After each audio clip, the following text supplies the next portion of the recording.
Karong adlaw suma sa gingon ako sa unahan atong gihandom ang kapistahan sa usa ka santos nga bantugan nga si San Jeronimo o Saint Jerome. Si Saint Jerome na ilhan pinaagi diya sa iyang komentaryo o gitawag Bible commentaries mo na nga naa siya'y libro sa gitawag og Saint Jerome Biblical Commentary. Kay nabantog si San Jeronimo o si Saint Jerome sa pag-ingon sa panultihan, ignorance of the scriptures is ignorance of Christ. O ignorante ka sa kasulatan, ignorante usab ka ni Kristo. Mao nga diya sa kinabuhi ni San Jeronimo daghan ang misunod pagpadayon sa pagpanudlo ni Kristo o sa iyang mga pagtulunan tungod sa sulat ni San Jeronimo. Kay gipatagaan niya og dugang pagpasabot nganong unsay kahulugan sa kasulatan. Kabahin sa komentaris niyang gisulat ang rason o hinungdan nganong gisulat ni nga pulong or mga literary writings, the reason behind the writings of the scriptures, historical background, or ang context nga nung nasuwat ni mga pulong diha sa Biblia. Si San Jeronimo diha sa iyang example, diha sa iyang mga komentaris naghatag og dugang nga pagsabot. If you happen to read one of his commentaries, mao gina ang gustong ipabungat o ipaabot ni San Jeronimo na diin usa sa iyang mga translation gikan sa Hebreo o Grego gihimo niyang Latin, kay Latin man kaniadto ang pulong sa simbahan, pero originally gikan sa Hebreo o Grego niya. Gihimo na niya nga Latin ang mga pulong. Karon simbahan gidawat gyapon ang maong pulong, pero dili na ta o pipila ka nato daghan ang wala nag tuon. If you happen to study the Latin, mas sayon or mas dali ang pagsabot sa mga hubad niini kana kung nakasabot ka. Mao nga sa kinabuhi ni San Jeronimo sa iyang tabang naghatag og dugang kadasig sa pagpadayon sa kalambuan diya sa simbahan. Ug sama sa atong unang pagbasa, si Job diya sa iyang kinabuhi, kung naminaw ta sa mga previous na mga readings this past few weeks, usa sa mga hinungdan sa kinabuhi ni Job na daghan kayo ang mga pagsulay nga iyang nagian. Diin gitayog siya sa mga kasakit o mga panghitabo diya sa iyang kinabuhi. Apan sa katapusan ningon ra gyapon siya malaumon o gamhanan kayo ang Dios o walay makasukol kaniya. Dili ta masabot ang mga dagkong butang iyang gibuhat ganiya og walay puas ang iyang mga milagro. Kini nga pagpadayag ni Job nakita niya diya sa iyang kaugalingon bisan pa sa iyang mga kalibog, pero nagpadayon ang iyang tinguha sa pag-alagad sa Ginoo.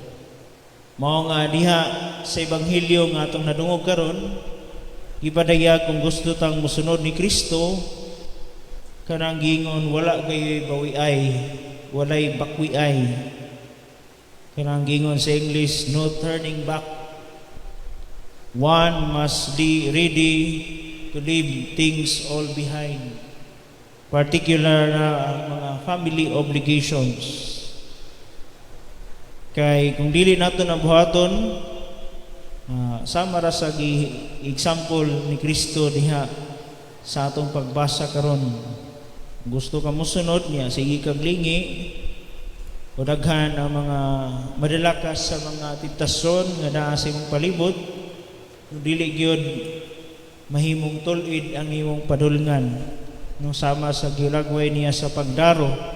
Dili man ko expert sa pagdadaro, pero naagi diha ang practice o ang pagtinguha nga mahimong maayo kung imong tanawon anong malinya man gyud ng anong linya o tulid man gyud ng mga kuan pagtanom sa mga sa palay diha sa basakan tungod kay naa may gi-practice nga pattern or naa gi distance nga imong angay ibutang ang maong tanom aron nindot ang pagtubo sa palay, labi na sa atong sitwasyon karon nga kung if you happen to listen to the news, luoy kayo ang mga sa tawag gani mga farmers kay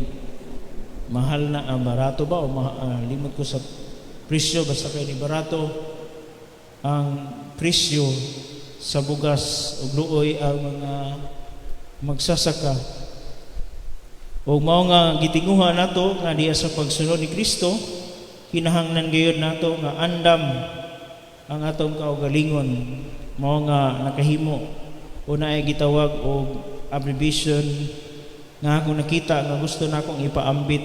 If you want to become a disciple, these are the things nga angay nimong buhaton kung gusto kang mosunod ni Kristo. First, letter D, disciple. From the word disciple, you must be disposed and at the same time available. Andam ang imong kaugalingon sa paghalad o paghatag diha sa imong kaugalingon. You must be disposed and at the same time available. Kaduha, integral. Kusabot, kinatibuk-an imong kinabuhi, imong ihatag ngadto sa Ginoo kung gusto ka niyang musunod. Letter S, service for others, not only to your respective families or diha sa imong gitawag blood relation, kundi alang sa tanan. Letter C, commitment, meaning ang imong commitment kinahanglan tibok nimong kinabuhi lifetime, no return, no exchange. I, intentionality, your purpose, which is your mission diha sa pagsunod ni Kristo. And at the same time, letter P, persevere. You have to finish what you started. Imong yung humanon ang imong nasugdan. And if you want to become disciple, you have to listen. And that is the usa sa mga pulong sa disciple, listen, pagpaminaw diha sa pagampo aron matagaan ka sa lamdag sa Ginoo, di ba lihok sa Espiritu Santo. And last but not the least, endure.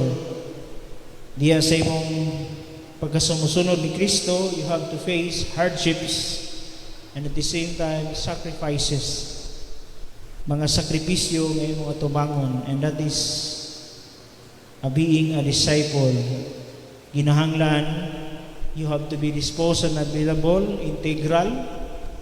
You have to do the service, commitment, your intention, persevere, listen, and endure. In that way, dili nato mahimo o dili gayud kita mahimong ignorante sa Ginoo tungod kay atong gipadayag ang atong pagtuo o atong pag-alagad diha sa Ginoo. Kay diha sa pagsunod pamaagi sa Ginoo gitawag niya og self-emptying o paghatag sa atong kaugalingon, mao kana ang makahatag kanato og kalipay o satisfaction sa atong kinabuhi. Tungod kay nagtuo kita, God alone suffices. But pasabot ang Ginoo may mag-igo kanatong tanan diya sa atong kinabuhi kung andam kitang musunod sa atong Ginoo. Hinaot po